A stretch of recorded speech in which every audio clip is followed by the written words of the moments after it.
কিছু গল্প শুরু হয় স্বপ্ন দিয়ে আর শেষ হয় বাস্তবতার নির্মম আঘাতে। আবার কিছু গল্প আছে যেখানে স্বপ্ন আর বাস্তবের মাঝে সীমারেখা আলাদা করাটা কঠিন হয়ে পড়ে। আজ বলবো এমন এক তরুণের কথা যার কাছে বেঁচে থাকার অর্থ হলো প্রতিদিনের লড়াই, যার কাছে ভালোবাসা হলো একমাত্র আশ্রয় আর স্বপ্ন হলো আশার আলো। কিন্তু দারিদ্র্য, অপূর্ণতা আর সমাজের চাপ যখন একসঙ্গে ঘিরে ধরে, তখন তার স্বপ্নগুলোই ঘুরিয়ে দেয় জীবনের মোড়। শেষ পর্যন্ত জীবন গিয়ে দাঁড়ায় এক অদৃশ্য দ্বিধার সীমানায়, যেখানে বোঝা যায় না কোনটা স্বপ্ন আর কোনটা বাস্তব। বলছিলাম প্ল্যাটফর্ম 8-এ মুক্তিপ্রাপ্ত বাংলা মুভি সর্ষে ফুলের কথা, যার গল্পটা আপনাকে এক কঠিন বাস্তবতার মুখোমুখি এনে দাঁড় করাবে। তো চলুন এখন আর কথা না বাড়িয়ে সরাসরি গল্পে চলে যাই। শুরুতেই আমরা সুমন নামের একটা ছেলেকে দেখতে পাই। শুধু ছেলে বললে ভুল হবে, বেকার ছেলে। এমএসসি কমপ্লিট করার পর চাকরির জন্য রাস্তায় রাস্তায় ঘুরে বেড়ায় সুমন। সকালে ঘুম থেকে উঠে চায়ে চুমুক দেওয়ার সময় সুমনের কাজ একটাই, নিউজ পেপারে চাকরির বিজ্ঞাপন খোঁজা। প্রতিদিনই বিজ্ঞাপন দেখা মাত্রই অ্যাপ্লিকেশন করে ফেলে সুমন। প্রায় প্রতিদিনই সে একটা না একটা চাকরির ইন্টারভিউ দেয়। গত 5 বছর ধরে এভাবেই চলছে তার জীবন। শহরে বৃষ্টি নামলেই সুমন ভাবে একদিন সেও দামি গাড়িতে বসে জানালা দিয়ে হাত বাড়িয়ে বৃষ্টি উপভোগ করবে।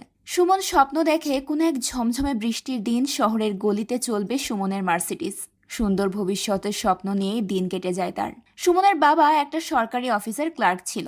চোখে ছানি পড়ার পর ভালোভাবে দেখতে না পাওয়ার কারণে সরকারি চাকরিটা ছাড়তে হয়েছে তাকে। সুমনের বাবার জমানো যে কটা টাকা ছিল, ইতোমধ্যে সেগুলো সব শেষ হয়ে গেছে।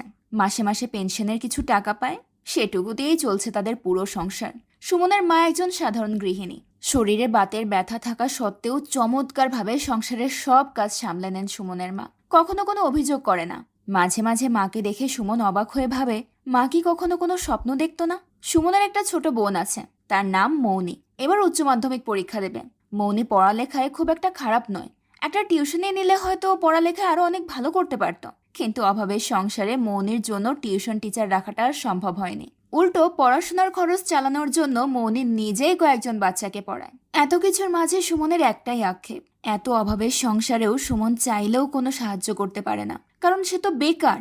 আজও সুমনের একটা ইন্টারভিউ আছে, তাই সে সকাল সকাল ইন্টারভিউ দিতে যাওয়ার জন্য রেডি হয়। সুমনকে বেরোতে দেখে সুমনের বাবা জিজ্ঞেস করে, আজ কোথায় ইন্টারভিউ? সুমন বলে, একটা আমেরিকান কোম্পানিতে। সুমনের বাবা বলে, এখন লোক না ধরলে চাকরি হয় না।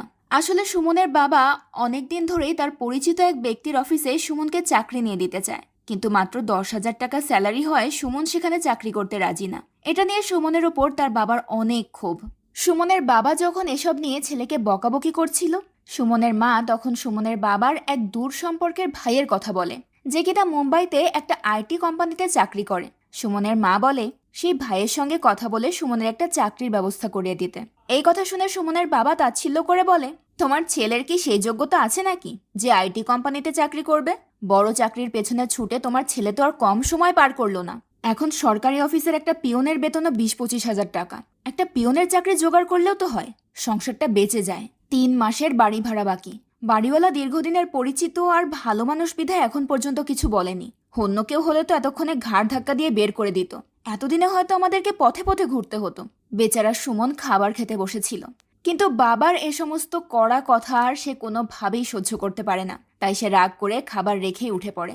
সুমনের মা বারবার খেতে বললেও সুমন অভিমান করে বলে, তোমরাই পেট ভরে খেয়ে নাও, আমার খেতে হবে না। এরপর সুমন ইন্টারভিউ দিতে যাওয়ার জন্য ট্যাক্সিতে উঠতেই ইন্দ্রাণী নামের একটা মেয়ে কল করে। মেয়েটা সুমনের সঙ্গে দেখা করতে চায়, কি যেন একটা জরুরি কথা আছে তার। সুমন জানায় বিকেল 4টায় দেখা করবে। এই ইন্দ্রাণী হচ্ছে সুমনের গার্লফ্রেন্ড। বলতে গেলে সুমনের সবকিছু সে। দুজনে একে অপরকে অনেক ভালোবাসে। ইন্দ্রাণীর সঙ্গে সুমনের পরিচয়টা হয়েছে আজ থেকে প্রায় 7-8 বছর আগে। দুজনেই তখন কলেজে পড়তো। বৃষ্টি ভেজা দিনে এক বইয়ের দোকানে প্রথম দেখা হয় তাদের। ইন্দ্রাণী বইয়ের দোকানে একটা বই কিনছিল। সুমন ওই বইটা দেখতে চায়। যদিও তখন পর্যন্ত কেউ কাউকে চিনত না, তবুও ইন্দ্রাণীর সাথে সাথে বইটা সুমনের হাতে দেয়। সুমন কয়েকটা পাতা উল্টে পাল্টে দেখে। ইন্দ্রাণী তখন কৌতূহলবশত জিজ্ঞেস করে, বইটা কি আপনি আগে পড়েছেন? সুমন বলে, এই বইয়ের যা দাম, হাত বোলানো পর্যন্তই ঠিক আছে। এটা কেনার সামর্থ্য আমার নেই, তবে আপনার পড়া শেষ হলে যদি আপনি আমাকে পড়তে দেন তাহলে পড়তে পারি। ইন্দ্রাণী তখন নিজের পড়ার পর বইটা সুমনকে দিতে রাজি হয়ে যায়।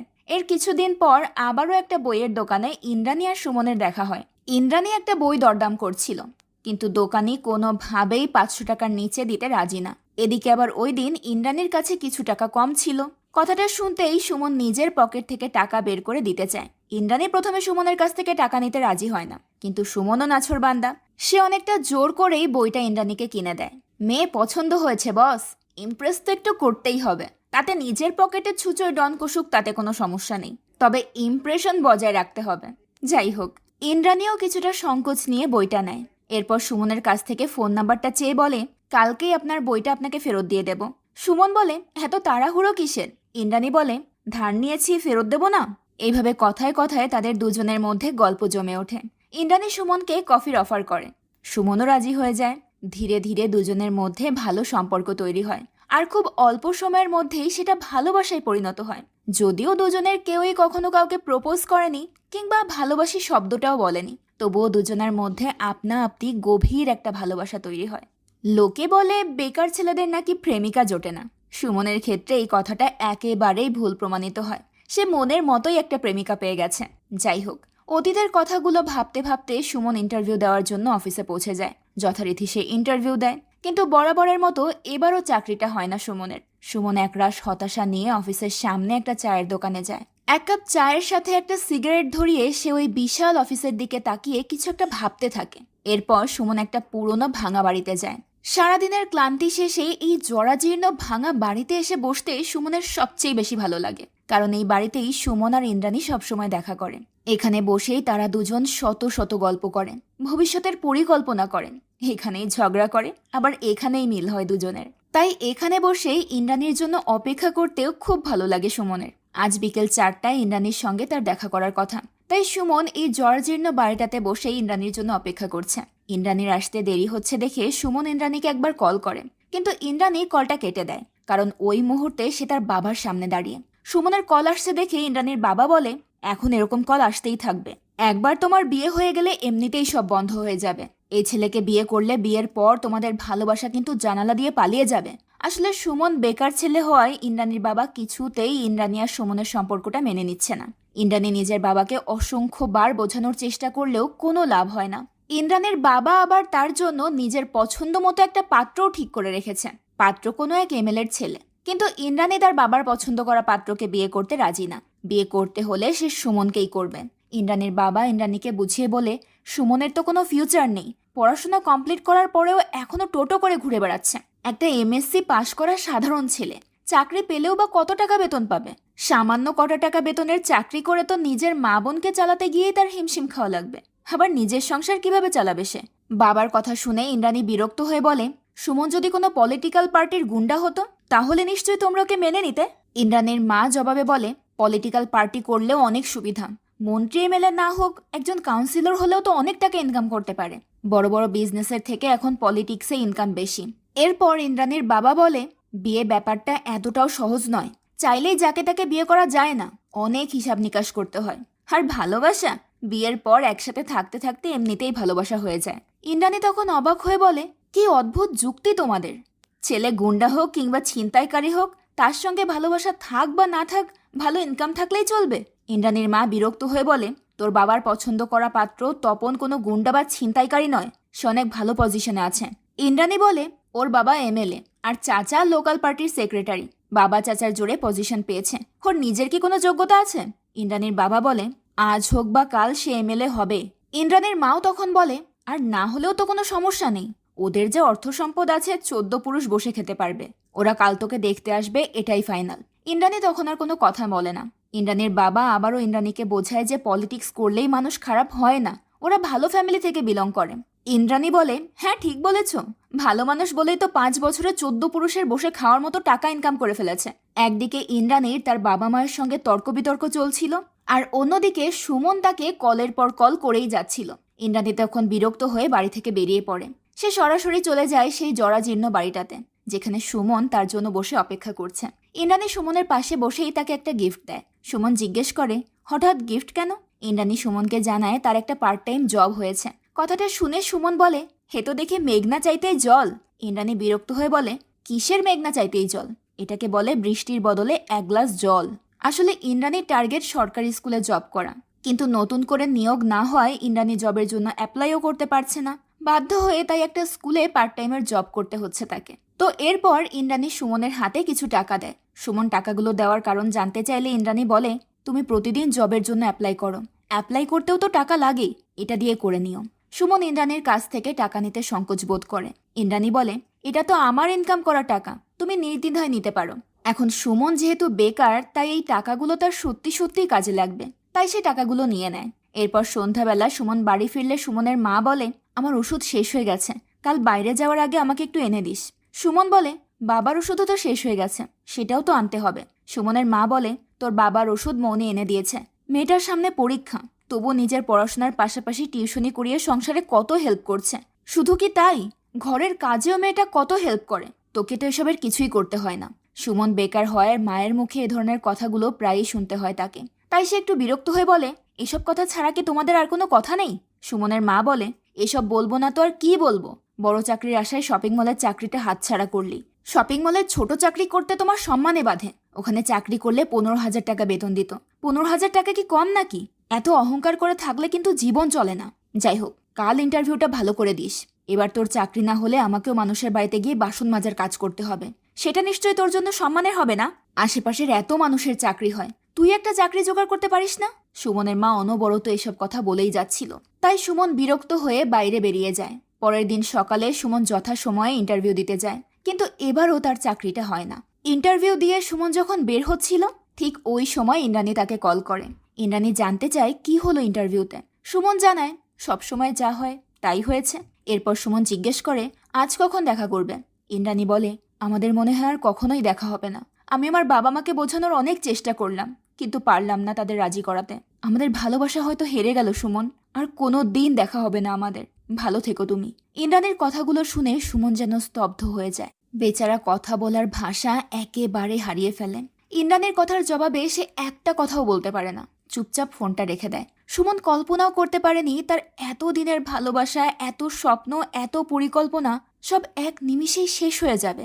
ইন্দ্রাণী আর কখনো আসবে না জেনেও সুমন ওই পুরনো বাড়িটাতে যায়। চুপচাপ অনেকক্ষণ বসে অপেক্ষা করে ইন্দ্রাণীর জন্য। যদি ইন্দ্রাণীর কথাগুলো মিথ্যে হয়, যদি সে ফিরে আসে, এই আশায়। কিন্তু ইন্দ্রাণী ফিরে আসে না। যে ভাঙা বাড়িটা সুমন আর ইন্দ্রাণীর ভালোবাসা আর শত শত স্বপ্নের সাক্ষী ছিল, আজ সেই বাড়িটাকেও ভীষণ অচেনা লাগছিল সুমনের কাছে। বাড়িটাও কেমন যেন মনমরা হয়ে আছে। হয়তো ভাঙাচোরা ওই দেয়ালগুলোও সুমনের কষ্ট উপলব্ধি করতে পারছিল। এতদিন পর আজ সুমন উপলব্ধি করতে পারে, লোকে ঠিকই বলে, বেকার ছেলেদের প্রেমিকা থাকে না। ইন্দ্রাণীর কথা ভাবতে ভাবতে সুমন বসে বসেই ঘুমিয়ে পড়ে। আর ঘুমের মধ্যে সে একটা অদ্ভুত স্বপ্ন দেখে। সুমন দেখে তার একটা ভালো জব হয়েছে। সুমনের বাবা মা বোন সবাই অনেক খুশি, সবাই মিলে মিষ্টি খেয়ে সেলিব্রেট করছে খুশির মুহূর্তটা। কিন্তু সাথে সাথেই বজ্রপাতের আওয়াজে ঘুম ভেঙে যায় সুমনের। আর ঘুম ভাঙতেই সুমন বুঝতে পারে তার জীবনের এমন সুন্দর মুহূর্ত শুধুমাত্র স্বপ্নেই সম্ভব। সুমন ঘড়ির দিকে তাকিয়ে লক্ষ্য করে অনেকটা সময় পেরিয়ে গেছে, ইন্দ্রাণী তো আর এলো না। তাই সুমন মনমরা হয়ে ভাঙা বাড়িটা থেকে বের হয়। এরপর সে বাড়ির পাশের একটা মুদি দোকানে গিয়ে 4 প্যাকেট ইঁদুরের বিষ কিনে নেয়। দোকানদার একসঙ্গে 4 প্যাকেট বিষ দিতে রাজি হচ্ছিল না, কারণ বাসাবাড়ির জন্য তো 1 প্যাকেটই যথেষ্ট। সুমন তখন জানায় বাড়িতে অনেক বেশি ইঁদুরের উৎপাত বেড়েছে, তাছাড়া তাদের একটা গোডাউনও আছে, তাই 4 প্যাকেটই লাগবে। তাই দোকানদার আর কথা না বাড়িয়ে সুমনকে 4 প্যাকেট বিষ দিয়ে দেয়। সুমন বিষের প্যাকেটগুলো নিয়ে বাড়ি ফিরে যায়। দরজায় নক করতেই সুমনের বোন হাসতে হাসতে দরজা খুলে দেয়। সাথে সাথে সুমনের মাও এগিয়ে এসে সুমনের মুখে একটা মিষ্টি ঠেসে দেয়। সুমন অবাক হয়ে জিজ্ঞেস করে, হঠাৎ সবাই এত খুশি কেন? কোনো ভালো খবর আছে নাকি? মৌনি বলে, ভালো খবর তো অবশ্যই আছে, আর সেটা তোর।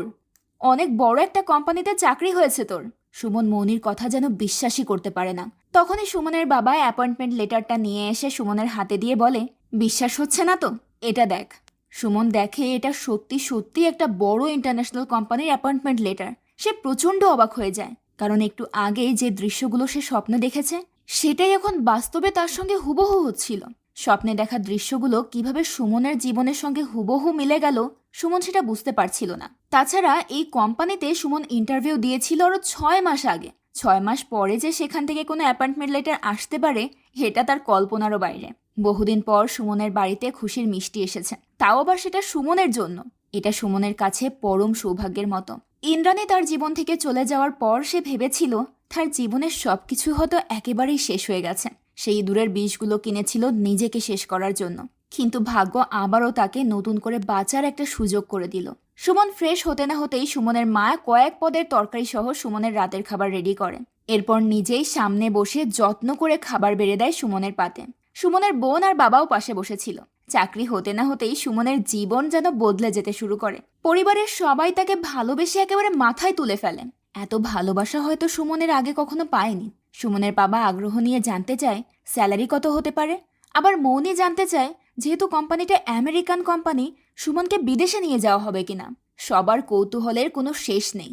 একের পর এক প্রশ্ন শুনে সুমনের মা রেগে গিয়ে বলে, আমার ছেলেটাকে আগে শান্তি করে খেতে দাও তো। খাবার শেষ করে সুমন নিজের ঘরে চলে যায়। ইন্দ্রাণীকে মেসেজ করে চাকরির খবরটা জানিয়ে দেয় সে। এরপর সে ইঁদুরের বিষের ওই প্যাকেটগুলো বের করে। সুমন ওই প্যাকেটগুলোর দিকে তাকিয়ে আনমনে কিছু একটা ভাবতে থাকে। চাকরির খবরটা আর একটু দেরিতে আসলে হয়তো আজকের দিনটা এমন খুশির দিন হতো না। এখন এই বিষগুলো যেহেতু সুমনের আর কোনো প্রয়োজন নেই, তাই সেই বিষগুলো ফ্লোরে ঢেলে দেয় ইঁদুর মারার জন্য। পরের দিন সকালে সুমন রেডি হয়ে সে আমেরিকান কোম্পানিতে চলে যায়। কোম্পানির ম্যানেজার অর্পণকে নিজের পরিচয় দিতেই সে সুমনকে চিনতে পারে। ম্যানেজার সুমনকে বলে কাল থেকেই যেন ঠিকভাবে কাজ শুরু করে দেয় সুমন। সুমনকে ওই কোম্পানিতে অ্যাসিস্ট্যান্ট HR ম্যানেজার হিসেবে হায়ার করা হয়েছিল, তাই সুমনের ওপর এখন অনেক দায়িত্ব। এরপর ম্যানেজার তার PSকে ডেকে বলে অফিসের সবার সঙ্গে সুমনের পরিচয় করিয়ে দিতে। সবার সঙ্গে পরিচিত হওয়ার পর সুমন নিজের কেবিনে যায়। সে মনে মনে ইন্দ্রাণীকে উদ্দেশ্য করে বলে, বলেছিলাম না একদিন এই শহরের সব থেকে উঁচু বিল্ডিংগুলোর মধ্যে একটা আমার অফিস হবে। এখন তো আমার আন্ডারে প্রায় 100 জন কাজ করে, কিন্তু একদিন এই পুরো কোম্পানিটাই আমি কন্ট্রোল করব। এরপর অফিসের ফোন থেকে সুমন ইন্দ্রাণীকে কল করে। যে ইন্দ্রাণী 2 দিন আগেও সুমনকে বলেছিল যে সে আর কখনোই সুমনের কাছে ফিরবে না, সেই ইন্দ্রাণীও আজ সুমনের খুশিতে আনন্দে মেতে উঠেছে। সুমন দায়িত্বের সাথে তার অফিসের কাজগুলো করতে থাকে। প্রথম মাসের স্যালারি পেয়েই সুমন পরিবারের জন্য শপিং করে। যেহেতু সে এখন বড় একটা কোম্পানিতে জব করে, মোটা অঙ্কের স্যালারি পায়, তাই ওই পুরনো জরাজীর্ণ ভাঙা বাড়িতে তার থাকাটা একেবারেই শোভা পায় না। তাই সুমন একটা ফ্ল্যাট কেনার প্ল্যান করে। ইন্দ্রাণীকে সাথে নিয়ে ফ্ল্যাট সিলেক্ট করে সে। ফ্ল্যাট কেনা শেষে সময় আসে শিফটিংয়ের। সুমন তাদের পুরনো বাড়ি থেকে তেমন কিছুই নিতে চায় না, তবে তার মা একটা পুরনো চেয়ার নিতে চায়, যেটাতে বসে সুমন আর তার বাবা সবসময় খাবার খেত। স্মৃতিবিজড়িত পুরনো চেয়ারটাও সুমন নিতে রাজি হয় না। সে পরিষ্কার জানিয়ে দেয় নতুন বাড়িতে সব রকম নতুন ফার্নিচার নেওয়া হয়ে গেছে, এসব পুরনো জিনিসের আর কোনো প্রয়োজন নেই। ছেলের কথায় একটু কষ্ট পায় সুমনের মা। তার মনে ভয় চেপে বসে আজ সুমন যেমন এত বছরের স্মৃতিবিজড়িত জিনিসগুলোর মায়া এক নিমিষেই ত্যাগ করলো, সেভাবে কোনো একদিন বাবা মাকেও ত্যাগ করবে না তো। যাই হোক, দেখতে দেখতে পুরনো বাড়ি থেকে বিদায় নেওয়ার সময় হয়ে যায়।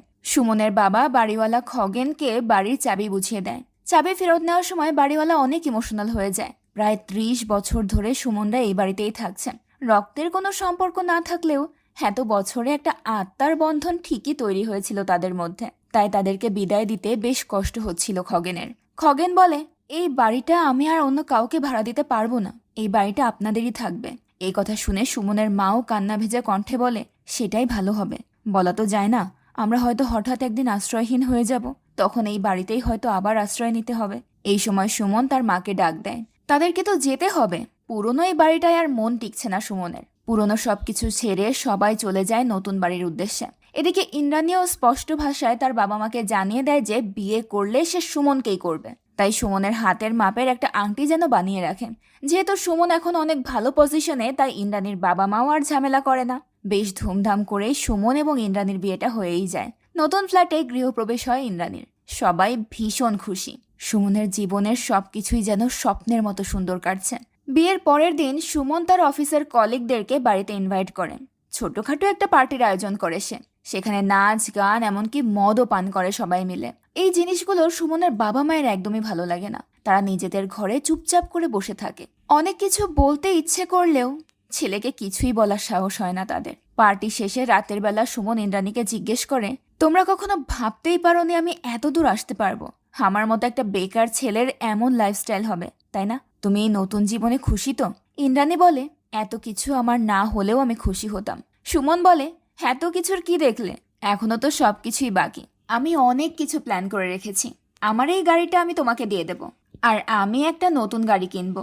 এই বিল্ডিংয়ে আমি একটা নতুন ফ্ল্যাট দেখে রেখেছি, সেটা কিনে বাবা মাকে সেখানে শিফট করে দেব। ইন্দ্রাণী তখন অবাক হয়ে বলে, বাবা মা আলাদা ফ্ল্যাটে থাকবে কেন? সুমন বলে, এই ফ্ল্যাটে আমার অফিসের লোকজন রেগুলার আসবে, রেগুলার পার্টি হবে, এগুলোতে বাবা মায়ের প্রবলেম হতে পারে। তাছাড়া তাদের তো বয়স হয়েছে, একটা সময় পর সবারই একটু পার্সোনাল স্পেস দরকার হয়, ওদেরও তো দরকার হবে, আর আমাদেরও তো পার্সোনাল স্পেস প্রয়োজন, তাই না? ইন্দ্রাণী তখন বলে, এত বছর তো তোমরা একই সাথে ছিলে, তখন তো পার্সোনাল স্পেসের প্রয়োজন হয়নি। সুমন বলে, তখন সেরকম সুযোগ ছিল না, কিন্তু এখন তো সুযোগ আছে। সুমন আর কথা না বাড়িয়ে ইন্দ্রাণীকে কাছে ডেকে একটা ডায়মন্ড রিং দেখায়। আজকের দিনটা সেলিব্রেট করার জন্য এটা কিনেছে সে। সুমন নিজেই ইন্দ্রাণীকে রিংটা পরিয়ে দেয়। সেই সময় সুমন খেয়াল করে রেগুলার বাসে যাতায়াত করার সময় বাসের হ্যান্ডেল ধরে দাঁড়িয়ে থাকতে থাকতে ইন্দ্রাণীর হাতে দাগ পড়ে গেছে। সুমন তখন বলে, তোমাকে আর বাসে ঝুলে ঝুলে স্কুলে যেতে হবে না, তুমি বরং স্কুলের চাকরিটা বাদ দিয়ে দাও। টাকা পয়সার তো কোনো অভাব নেই, তোমার ইনকাম করতে হবে না, তুমি বাসায় থেকে রিল্যাক্স করো আর সবসময় টিপটপ হয়ে একদম সেজে গুজে থাকবে, নয়তো আমার অফিসের কলিগরা কি ভাববে? তুমি একটা সামান্য স্কুলের পার্ট টাইম টিচার শুনলে অফিসের কলিগরা তো নাক সিটকাবে। ইন্দ্রাণী চুপচাপ সুমনের সমস্ত কথা মেনে নেয়। পরদিন সকালে সবাই একসঙ্গে ব্রেকফাস্ট করতে বসে। সেই সময় কথায় কথায় সুমনের মা বলে, তোর বাবা পুরনো বাড়িটার কথা খুব মনে করছে, বাড়িওয়ালার কথাও বারবার বলছিল, এতদিন ওই বাড়িতে থেকেছি, মনে তো পড়ারই কথা। এটা শুনে সুমন বেশ বিরক্ত হয়। সে বলে ওঠে, তোমাদের যেতে মন চায় তোমরা গিয়ে ঘুরে এসো, আমি সেখানে যেতে পারবো না। আমি তো এটাই বুঝতে পারছি না যে এই বিলাসবহুল ফ্ল্যাট থাকার পরেও তোমাদের ওই ভাঙা বাড়ির কথা কিভাবে মনে পড়ে। কথাটা শুনে ইন্দ্রাণী আর তার শাশুড়ির মুখটা কালো হয়ে যায়, তবে তারা কোনো রিয়াক্ট করে না। সুমন তখন ইন্দ্রাণীকে জিজ্ঞেস করে, তার পার্লারের অ্যাপয়েন্টমেন্ট কখন? টাইমটা বলে দিলে সুমন গাড়ি পাঠিয়ে দেবে। ইন্দ্রাণীও তখন কথা না বাড়িয়ে শুধু বলে দেয় তার অ্যাপয়েন্টমেন্ট 2টায়। এসব কথার মাঝেই সুমনের মা ডাল ভাত খেতে গিয়ে কিছুটা ডাল নিজের কাপড়ে ফেলে দেয়। সেটা দেখে সুমন বলে, তোমাদের এইসব টিপিক্যাল খাবার খাওয়া বন্ধ করো তো। সুমনের মা একটু মজা করেই বলে, না বাবা, তোমাদের মতো সাহেবি খাবার আমি খেতে পারবো না, আমার এগুলোই ভালো। সেটা শুনেই সুমন বলে ওঠে, সাহেব হওয়ার জন্য যোগ্যতা লাগে, ম্যানার্স, এটিকেট এসব জানা লাগে। বলতেই পারতে ওই বস্তির বাড়িটা তোমাদের জন্য এত ভালো ছিল, তাহলে আর কষ্ট করে এখানে আসতে না। কথাটা শুনে সুমনের মা একেবারে থ হয়ে যায়। সে যেন তার ছেলেকে চিনতেই পারছে না। ইন্দ্রাণী বেশ কয়েকবার সুমনকে আটকানোর চেষ্টাও করে, কিন্তু সুমন তার ইচ্ছে মতো কড়া কড়া কথা বলে টেবিল ছেড়ে উঠে চলে যায়। ছেলের আচরণে প্রচণ্ড কষ্ট পায় সুমনের মা। সে মন খারাপ করে বেলকনিতে গিয়ে চুপচাপ করে বসে থাকে। তখন ইন্দ্রাণী ধীর পায়ে তার পাশে গিয়ে বসে। এরপর শান্ত গলায় বলে, সুমনের কথায় কিছু মনে করো না মা, ও যে কখন কোন মুডে থাকে আর কি বলে নিজেই হয়তো জানে না। সুমনের মা বলে, আচ্ছা ইন্দ্রাণী, ওপর থেকে নিচে তাকালে তোমার ভয় করে না? আমার তো অনেক ভয় করে। এই বাড়িটা আমার জন্য না, আমার জন্য ওই পুরনো একতলা বাড়িটাই ঠিক আছে। ইন্দ্রাণী শাশুড়ির কথার কোনো জবাব দিতে পারে না, কারণ সে ভালোভাবেই জানে সুমনের মা কতটা আক্ষেপ নিয়ে কথাটা বলছে। এদিকে সুমন অফিসে পৌঁছাতেই সুমনের সঙ্গে এক অনাকাঙ্ক্ষিত ঘটনা ঘটে যায়। অফিসের ম্যানেজার সুমনকে ডেকে প্রচণ্ড রাগারাগি আর চিৎকার চেঁচামেচি করতে শুরু করে। সুমন প্রথমে বুঝতে পারে না তার অপরাধ কি, কী কারণে ম্যানেজার তার সঙ্গে এমন জঘন্য আচরণ করছে। অনেকটা সময় পর ম্যানেজারের কথায় সুমন বুঝতে পারে যে সে ম্যানেজারকে না জানিয়ে কোম্পানির ব্যাপারে একটা ডিসিশন নিয়েছিল। এতেই ক্ষেপে গেছে ম্যানেজার। ব্যাপারটা সুমনের একদম ভালো লাগে না। তার কথা হলো, সবকিছু যদি ম্যানেজারকে জানিয়েই করতে হবে, তাহলে কোম্পানিতে সুমনের মূল্য কোথায়? সুমনের মনের সুপ্ত অহংকার অনুশোচনার বদলে সুমনকে আরও জেদি করে তোলে। অফিস থেকে বের হয়ে সে একটা বারে চলে যায়। সে প্রচুর ড্রিঙ্কস করে, মনে মনে ম্যানেজারকে অনেকগুলো গালাগাল দেয়। সেই সাথে সিদ্ধান্ত নেয় ম্যানেজারকে এবার একটা উচিত শিক্ষা দেবে। অন্যদিকে সুমনের আসতে দেরি হচ্ছে দেখে সুমনের মা ডাইনিং টেবিলে বসে ছেলের জন্য অপেক্ষা করতে থাকে। এটা দেখে ইন্দ্রাণী বলে, তোমার ছেলের ফিরতে দেরি হবে মা, সে বাইরে থেকেই খেয়ে আসবে, তুমি অযথা অপেক্ষা না করে খেয়ে নাও। ছেলে খেয়ে ফিরবে শুনে সুমনের মা উদাস হয়ে নিজের রুমে চলে যায়। রাত অনেকটা পেরিয়ে যাওয়ার পর সুমন বাড়িতে ফেরে। ইন্দ্রাণী তখনও জেগেছিল। সে সুমনের জন্য অপেক্ষা করছিল আর বই পড়ছিল। সুমন ঘরে ঢুকেই বলে, একটু দেরি হয়ে গেল। এরপর সোজা ওয়াশরুমে ঢুকে বমি করতে শুরু করে। ইন্দ্রাণী বুঝতে পারে সুমন অতিরিক্ত ড্রিঙ্কস করে এসেছে। সে মনে মনে অনেক বিরক্ত হয়, কিন্তু এসবের কিছুই সে সুমনকে বলে না। বললেও হয়তো কোনো লাভ হতো না, কারণ সুমন কারো কথা শোনার মতো অবস্থাতেই ছিল না। পরের দিন সকালে সুমন অফিসে পৌঁছাতেই দেখতে পায় তার টেবিলের ওপর একটা খাম রাখা। সুমন খামের ভেতরে লেটারটা বের করে পড়তেই যাবে, ঠিক তখনই ম্যানেজারের পিএস এসে বলে, আপনি আর এই কেবিনে বসতে পারবেন না, এখন থেকে আপনি আর HR অ্যাসিস্ট্যান্ট ম্যানেজার নয়। কথাটা শুনে সুমন হতবাক হয়ে যায়। সুমন জানতে পারে তাকে HR অ্যাসিস্ট্যান্ট ম্যানেজার থেকে সোজা পিওনের পজিশনে নামিয়ে দেওয়া হয়েছে। যে অফিসে এতদিন বস হিসেবে ছিল, সেখানে এখন সবার জন্য চা নিয়ে আসতে হচ্ছে তাকে। এখন যেহেতু চাকরিটাও আর নেই, তাই সুমনের আর বিলাসবহুল জীবনযাপন করাও সম্ভব হয় না। তাই বাধ্য হয়ে পুরো পরিবারকে নিয়ে সুমনকে ফিরতে হয় সেই পুরনো ভাঙা বাড়িটাতে, যেখানে তারা 30 বছর কাটিয়েছে। পুরনো বাড়িটাতে ফিরতে পেরে সুমনের মা অনেক খুশি হয়। আর তার বাড়িওয়ালা খগেন, সে তো মহা খুশি। চাবি দেওয়ার সময় বাড়িওয়ালা বলে, আমার মন বলছিল আপনারা আবার ফিরে আসবেন। সুমনের মা বাড়িতে ঢুকেই আগে নিজের হাতে সাজানো মন্দিরটায় যায়, দেবতার কাছে আর্জি করে সবাই যেন ভালো থাকে। সুমন তখন বিরক্ত হয়ে বলে, তোমার দেবতা আমাদেরকে আবার ওই ভাঙা বাড়িটাতে নিয়ে এসেই ফেললো। সুমনের মা কোনো জবাব না দিয়ে মন দিয়ে পুজো করতে থাকে। এরই মাঝে হঠাৎ সুমনের ঘুম ভেঙে যায়। আসলে সে এতক্ষণ স্বপ্ন দেখছিল। অতিরিক্ত মদ পান করে ঘুমানোর পর এমন দুঃস্বপ্ন দেখেছে সুমন, কিন্তু স্বপ্নটা এতটাই জীবন্ত ছিল যে সে দুশ্চিন্তায় পড়ে যায়। সে অনবরত স্মোক করতে থাকে। এরপর সকালবেলা অফিসের সময় হয়ে গেলে সুমন তাড়াহুড়ো করে অফিসের জন্য বের হয়। সুমনের মা তাকে নাস্তা করতে বললে সে বলে দেয় তার খিদে নেই। এমনিতেই রাতে ঠিকঠাক ঘুম হয়নি, তাই অফিসে যেতে যেতে গাড়িতেই সুমন ঘুমিয়ে পড়ে। আর ঘুমের মধ্যে সে আবারও একটা স্বপ্ন দেখে। সুমন দেখে সে অফিসে পৌঁছানোর সাথে সাথে ম্যানেজার সুমনকে ডেকে বলে তার প্রমোশন হয়েছে। আজ থেকে সুমন আর এইচআর অ্যাসিস্ট্যান্ট ম্যানেজার নয়, এখন থেকে সে এইচআর ম্যানেজার। অফিসের সামনে পৌঁছালে ড্রাইভারের ডাকে ঘুম ভাঙে সুমনের। বাস্তবে যখন সুমন অফিসে পৌঁছায় তার সাথে একটা অদ্ভুত ঘটনা ঘটে। একটু আগে গাড়িতে বসে সে যে স্বপ্নটা দেখছিল, হুবহু সেইগুলোই বাস্তবে ঘটতে শুরু করে। অর্থাৎ সে অফিসে পৌঁছানোর সাথে সাথে ম্যানেজার তাকে ডেকে জানায় যে সুমনের প্রমোশন হয়েছে।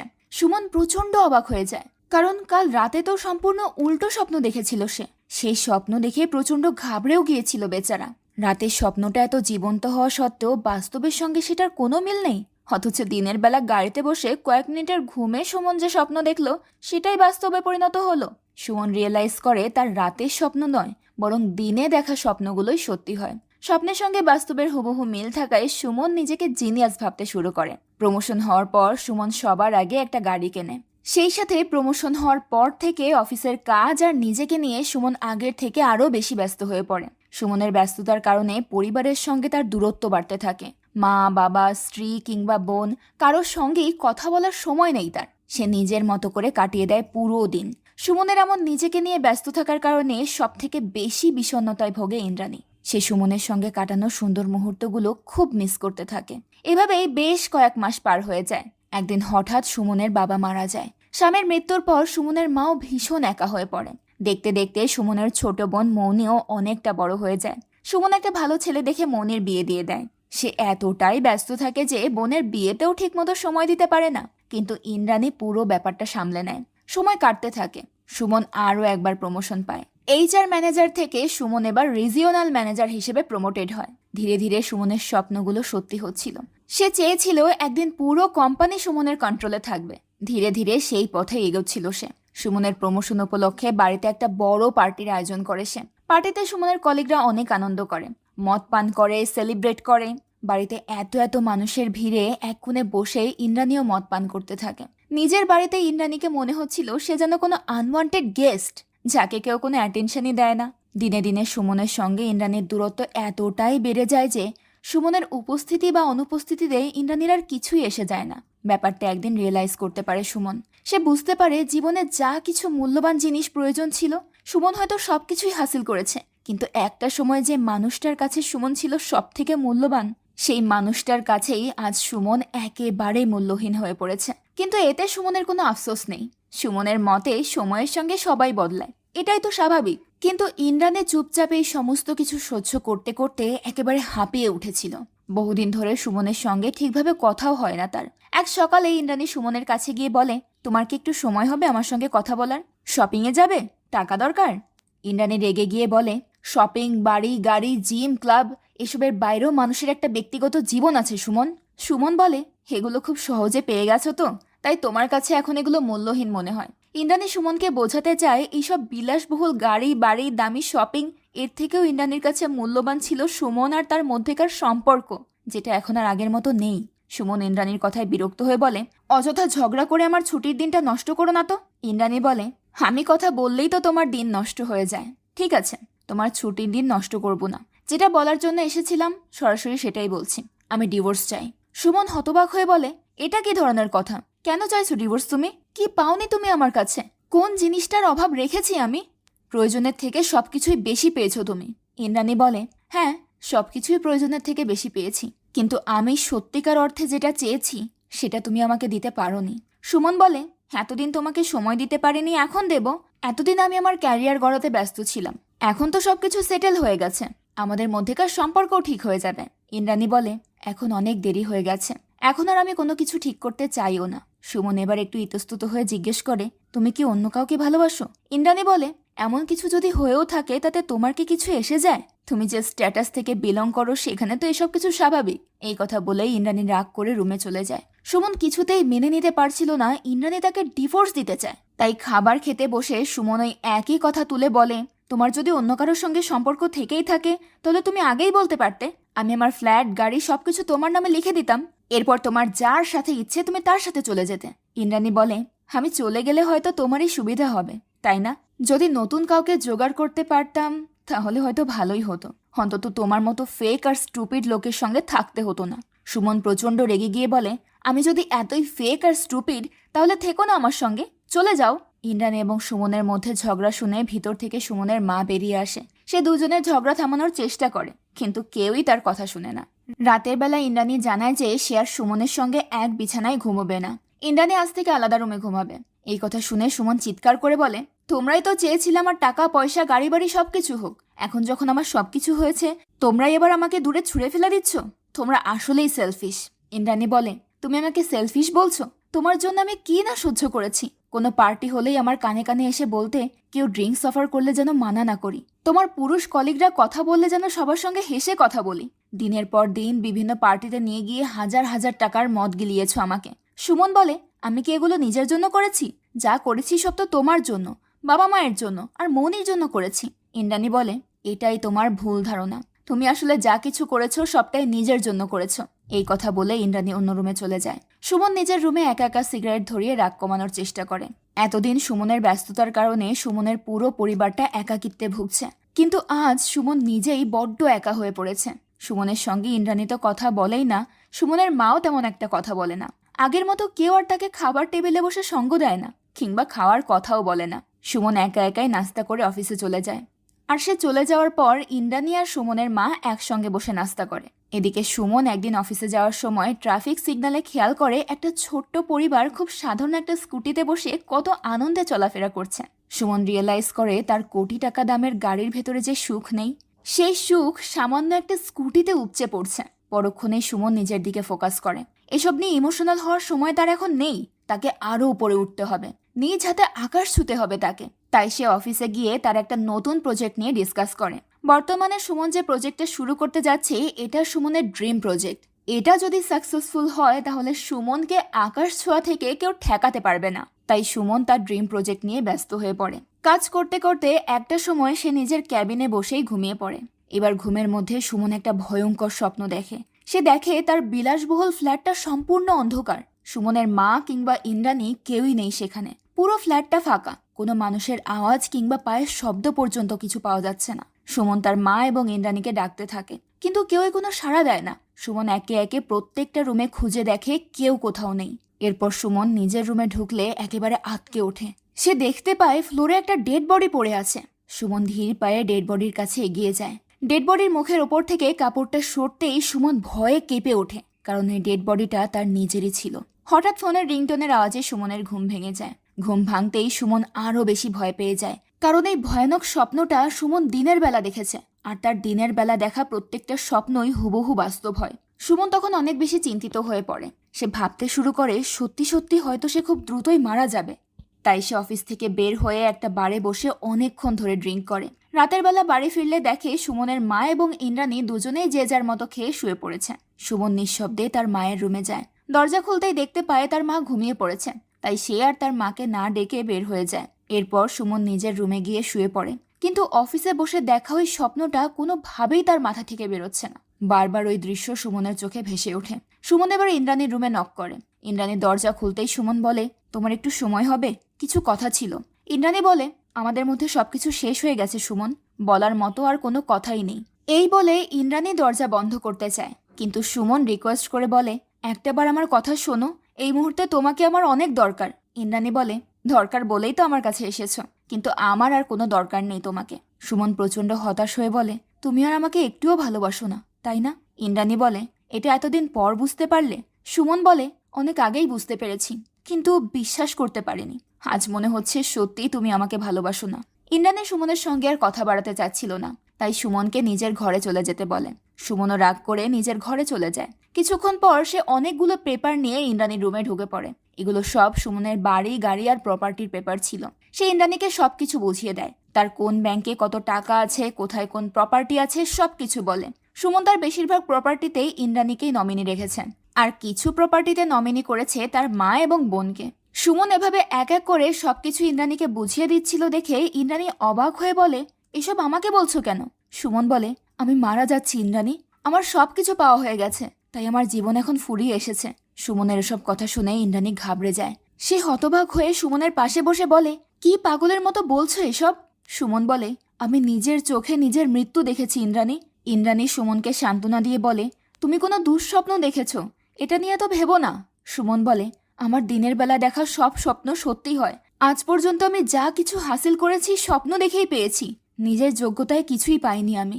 2 কামরার বস্তির বাড়ি থেকে 22 তলা ফ্ল্যাট, 10 টাকার বাস ভাড়া থেকে 10 কোটি টাকার বিলাসবহুল গাড়ি, সবকিছুই হয়েছে আমার স্বপ্নের কারণে। আজ পর্যন্ত আমার সব স্বপ্ন সত্যি হয়েছে, তার মানে এটাও সত্যি হবে। আমি সত্যি সত্যিই মারা যাচ্ছি। এসব বলতে বলতে সুমন কাঁদতে শুরু করে। ইন্দ্রাণী সুমনকে সান্ত্বনা দিয়ে বলে, তুমি আসলে স্বপ্নে কি দেখেছো আমাকে বলো তো? সুমন বলে, আমি দেখেছি আমি সম্পূর্ণ একা, আমার পাশে কেউ নেই, তুমি নেই, মা নেই, মৌনি নেই, কেউ নেই। ইন্দ্রাণী সুমনকে জড়িয়ে ধরে বলে, আমরা সবাই তো আসলে একাই। কিছু সময়ের জন্য মানুষের সঙ্গ পাই আমরা, কিন্তু একটা সময় পর আবার সবাই নিঃসঙ্গ হয়ে যায়। বাস্তবে প্রত্যেকটা মানুষই তো একা। সুমন বারবার ইন্দ্রাণীকে বোঝানোর চেষ্টা করে যে সে সত্যিই মারা যাচ্ছে। সুমন নিজের ডেড বডির সমস্ত বর্ণনা ইন্দ্রাণীকে দিতে শুরু করে। এরই মাঝে ইন্দ্রাণীর ডাকে সুমনের ঘুম ভেঙে যায়। অর্থাৎ এতক্ষণ পর্যন্ত সুমন স্বপ্নই দেখছিল। ঘটনা ফিরে যায় সেই জরাজীর্ণ ভাঙা বাড়িতে, যেখানে সুমন আর ইন্দ্রাণী সবসময় দেখা করত। আসলে ওই দিন ইন্দ্রাণী সুমনকে কল করে বলেছিল সে আর কখনোই সুমনের সঙ্গে দেখা করতে আসবে না। ইন্দ্রাণীর কল পাওয়ার পরেও সুমন ওই ভাঙা বাড়িটাতে বসে ইন্দ্রাণীর জন্য অপেক্ষা করতে করতে ঘুমিয়ে পড়েছিল। আর ওই ঘুমের মাঝেই এই সমস্ত স্বপ্নগুলো দেখেছে সে। অর্থাৎ বড় জব, প্রমোশন, বাড়ি, গাড়ি, এই সবকিছুই সুমনের স্বপ্ন ছিল মাত্র। বাস্তবতা থমকে আছে এখনো সেই বেকার জীবনে। ইন্দ্রাণী বলেছিল সে আর ফিরবে না, কিন্তু ইন্দ্রাণী ফিরে এসেছে। ঘুম ভাঙার পর ইন্দ্রাণীকে দেখে সুমন হতবাক হয়ে যায়। সে বুঝতে পারে না কোনটা স্বপ্ন আর কোনটা বাস্তব। স্বপ্নের মাঝে সে এতবার স্বপ্ন দেখেছে যে স্বপ্ন আর বাস্তবতার মধ্যেই সবকিছু গুলিয়ে ফেলেছে সে। সুমন অবাক হয়ে ইন্দ্রাণীর দিকে তাকিয়ে থাকে। ইন্দ্রাণী বলে, এরকম ভূত দেখার মতো আমার দিকে তাকিয়ে আছো কেন? তুমি কি ভেবেছো সত্যি সত্যি আমি আর তোমার কাছে ফিরে আসবো না? আমি আমার বাবা আমাকে স্পষ্ট বলে দিয়েছি, বিয়ে করলে আমি তোমাকেই করব। আমার কোনো পলিটিক্যাল বড়লোক গুন্ডাকে বিয়ে করার কোনো প্রয়োজন নেই। বিয়ে তো আমি করব, কিন্তু তার জন্য আমার সহজ সরল আর বেকার এই সুমনটাকেই দরকার। বাবা মা সুমনের সঙ্গে বিয়ে দিতে রাজি হবে না বলে ইন্দ্রাণী একেবারে বাড়ি ছেড়ে চলে এসেছে। সুমন এবার বাস্তব জগতে ফিরে আসে। সে ইন্দ্রাণীকে বলে, আমরা একসঙ্গে সবকিছু ম্যানেজ করতে পারবো তো? ইন্দ্রাণী বলে, কেন পারবো না, আমার পার্ট টাইম জবটা তো আছেই, আর কয়েকটা এক্সট্রা টিউশনি জোগাড় করে নেব। সুমন বলে, আমিও তাহলে শপিং মলের চাকরিটায় জয়েন করব। এরপর সুমন ইন্দ্রাণীর হাতটা ধরে নতুন জীবনের উদ্দেশ্যে হাঁটতে শুরু করে। এত কিছুর পর সে ফাইনালি বুঝতে পারে সত্যিকারের সফলতা সেই জীবনে যেখানে ভালোবাসা, সম্মান এবং মানসিক শান্তি একসাথে থাকে। হঠাৎ বড়লোক হয়ে যাওয়া কিংবা আকাশ ছোঁয়া এসব স্বপ্ন আর কল্পনাতেই সম্ভব। বাস্তব জীবন স্বপ্নের মতো এতটা সহজ নয়। জীবনে অর্থ, ক্ষমতা, বিলাসিতা এসবের মোহ খুবই শক্তিশালী, কিন্তু এগুলোর কোনোটাই স্থায়ী সুখ দিতে পারে না। প্রকৃত সুখ লুকিয়ে থাকে সম্পর্কের মধ্যে। পরিবারের ভালোবাসা, সমঝোতা, প্রিয় মানুষের পাশে থাকা আর ছোট ছোট মুহূর্তগুলোর আন্তরিকতায়। যখন মানুষ এই সম্পর্কগুলোকে অবহেলা করে, তখন সে পৃথিবীর সমস্ত ঐশ্বর্য পেয়েও একটা সময় একেবারে একা হয়ে পড়ে। তো এই ছিল আমাদের আজকের গল্প। গল্পটা আপনাদের কাছে কেমন লাগলো সেটা অবশ্যই কমেন্ট করে জানাবেন। দেখা হবে পরের ভিডিওতে। আজকের মতো বিদায় নিচ্ছি। আল্লাহ হাফেজ।